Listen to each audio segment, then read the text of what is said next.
Hi, I'm Michael Hakkarainen, excited to be here with another episode of UEN PDTV. We are in Ogden, Utah with the Ogden School District. I'm joined by Jeannie, Ian, and Ashley. And we're gonna see how this school district has been able to leverage the GSuite tools from Google and become one of the first Google reference school districts. So the EdTech team, you guys here are truly that, a team. And the Google GSuite tools have helped you work as a team. Tell us a little bit about how Google has changed the way you're transforming teaching in the classroom. So for our team, the GSuite for Education has really transformed the way we interact with one another. Having a core set of apps has created a shared language among our team, and not only that, but among our whole district. And also having the core set of apps has created a shared understanding. So we're all on the same level. We know what apps we're working with.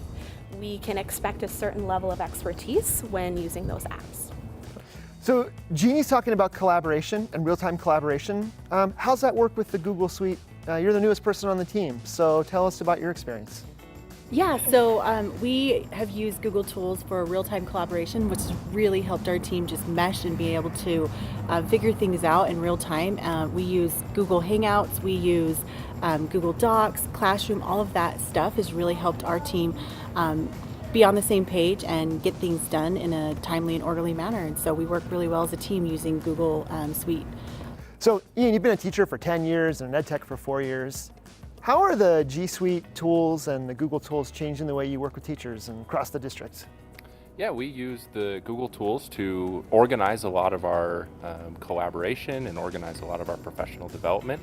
It helps with working with teachers so that we can, collaborate real time with them and be able to, support them as they're working on Canvas or Nearpod or some of the other tools that we use in the classroom. Excellent examples of how EdTech tools are being used here in the Ogden School District. But what I'm really excited to share with you is we're going to go visit 3 different teachers at 3 different schools to see how these Google tools are being used across all grade levels. Let's go check it out. Yeah. So, Mrs. Goodsell, you teach 4th grade, and we've already heard a little bit about how you're using Google tools to support a project-based learning initiative in your classroom. How does the Google tools support that? What exactly is happening? So definitely the biggest help is Google Classroom.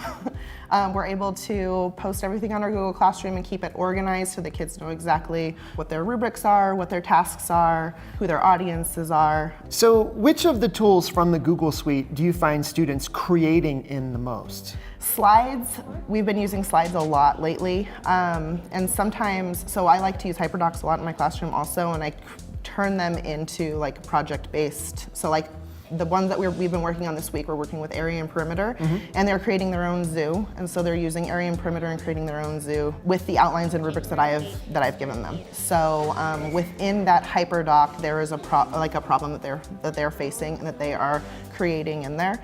That is in Google Slides where they're creating that zoo. That's awesome. So they're not just telling you what they understand about perimeter and area, but they're really showing you exactly how it works and is used in an authentic fashion. Definitely, like as a child, my biggest thing was, well, why is this important to me?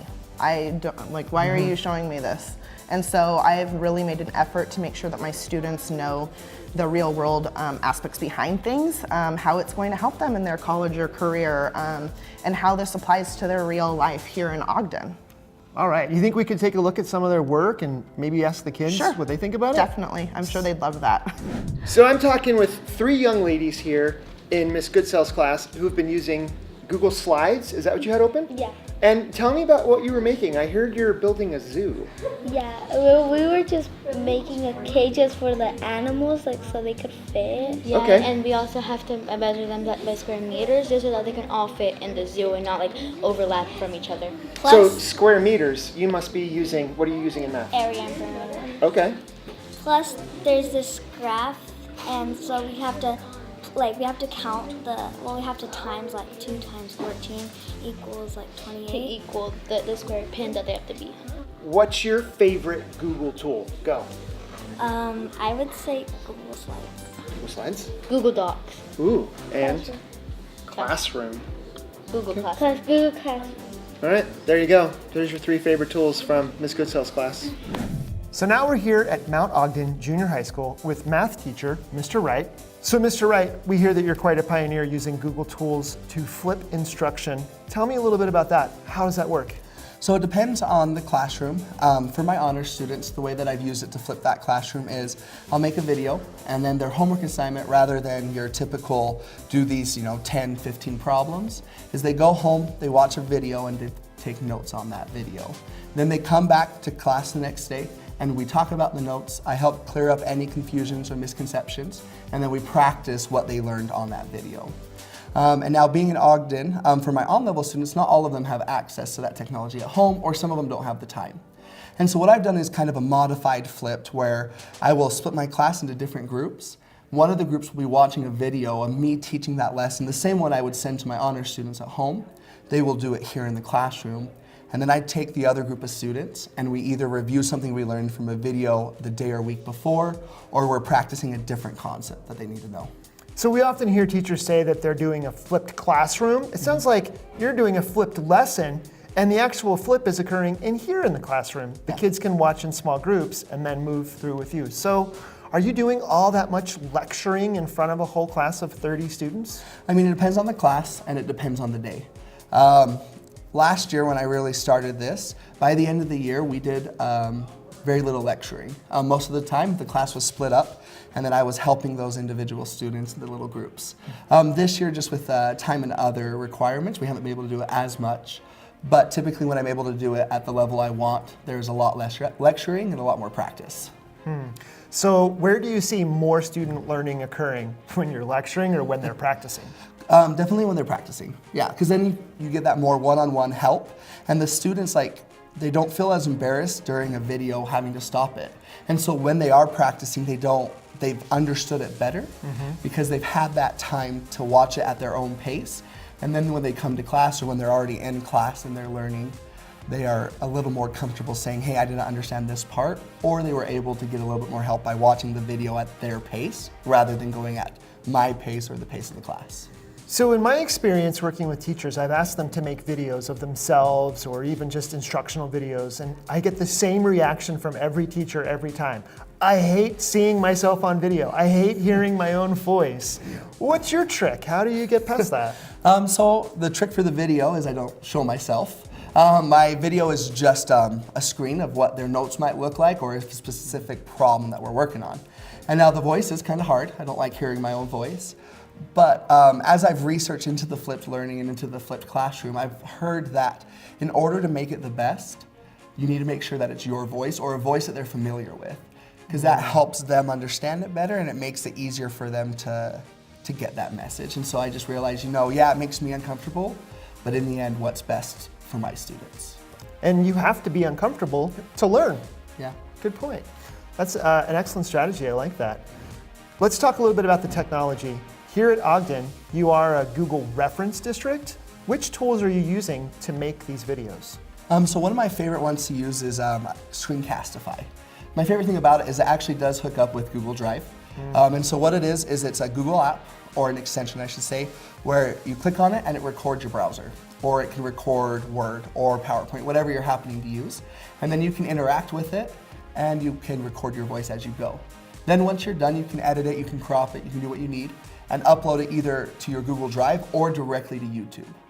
And then once I have it on YouTube, I give my students a link. I can either do that through Google Classroom, which I've done before, or I'll give them a bit.ly. And then they can watch it using that. And then I can use different ways with YouTube. I can upload that to Edpuzzle or something similar, where questions will be asked throughout the video. And then it makes sure that they're learning, and then I can get data on those questions to make sure that there weren't any major misconceptions. So, Mr. Wright, that sounds like a great program, Screencastify, which is a Google extension right off of the Chrome browser. But which tool are you using in order to show the math problem-solving skills? Are you using a whiteboard type program or something like that? So I've used two different programs. I used to have a Microsoft Surface, and I would use that because on that I could take the Microsoft pen and I could write on the Word or the PowerPoint. But unfortunately I don't use that anymore. I use a whiteboard app called dissects. which is a great app because I can use that not only to record the videos, but I can use it in the classroom. And so it's been a great resource for the days when I do have to lecture, when I don't feel like the video is going to convey the ideas I need it to. I could go back and I can use the notes and the annotations I did in class and record my voice over it, and I already have the video made, saving me some time. Okay, so here we are on our third stop of the tour at Ogden High School with science teacher, Mrs. Bird. And just to give you some background, we've already seen an elementary school teacher and a middle school teacher using Google tools in innovative ways. And I hear that you're using Google tools, but you're doing something real transformative. You're not just using Google Docs, you're building hyperdocs and breakout activities. How's that work? So with the Google Docs, or the hyperdocs, usually what I do is I just take a Google Doc, and you can find some really great links and templates on Teachers Give Teachers. They're all free. You can find some that are already created, or you can just get the template and make your own. And then I can embed videos, I can embed interactives, I can embed links so that the students can kind of work at their own pace. Because it's on a Google Doc, they can work collaboratively. I can post a link on Canvas so they can access it anywhere at any time. They can also save it into their drive. I usually make them save it into a folder so everything's organized. With the breakouts, you can go on to Breakout EDU, and they have some that are already made, and you can make some that are completely digital. You can make some that are a mix of digital and hands-on, or you can make some that are completely hands-on. I like the ones that are a mix of digital and hands-on. So I've got a Google site that I use as a template, and then I embed hints in there. I have links that send them to other sites so that they can find more clues. Sometimes I'll have clues hidden around the room, so the hints will lead the kids to places around the room. And then at the end, there's a breakout box, like a physical box with a lock that the kids have to unlock in order to get to the final prize. I saw you were working with portfolios. What's happening there? So the digital portfolios, I'm using it as a reflective assessment for the students. So at the end of every unit, I'm having them they've created a Google site at the beginning of the year, and then for each unit, they create a new page and sub-pages within that page based on the standards that we've covered. They have to submit artifacts, they have to do a reflection, and for this particular portfolio page, they're doing peer reviews, so they have to anonymously review 2 other peers' portfolios, so that way they get an opportunity to see what other students are doing, what a good portfolio would look like, what maybe a bad portfolio would look like, so that they can see what they should be changing with theirs. Plus they're getting feedback from 2 other peers in addition to me. So it's very authentic. It's exactly how real scientists work in the field, sharing what they're finding, sharing their research, and gathering data so that they can do better next time. fantastic. Can we go inside and take a look and Sure. show everybody what they're doing? Yeah. Okay, so one of Miss Bird's students here is going to tell us a little bit about what we just saw. And I've heard that you're using Google tools, you're building portfolios, using slides, sites, all this great stuff. But then I also saw you were in Canvas. How does that work where Miss Bird's using Google tools and Canvas together? Google Tools is more or less where we do our actual work, but then Canvas is like where we submit the actual assignments, and it tells us what to do on the assignments, what we need. It's all like the pages that we need for the assignments that we have to do. And it's got a rubric on it to tell us what we're going to be graded on, how it's going to be graded. Okay, so all your work is graded in Canvas, and can Miss Bird give you feedback there too? Yes, she can. What does that take, like a couple of weeks to get your grades? Usually or? only takes a few days. Really? Yeah, a few days to a week. So here we are at the end of our tour at Ogden High School. I want to thank everybody from the Ogden EdTech team for showing us around and sharing with us the amazing stuff your teachers are doing and all the success you've had with Google tools and as a Google reference district. Thank you so much. Thank you, Michael. It's been an honor to spend our day with you, and we really appreciate everything that UEN does for us. Thanks. And speaking of UEN, if you want to take any of our classes on some of the tools and the Google tools that you saw in this video, you can check them out online at uen.org/register. And then we'll see you in class.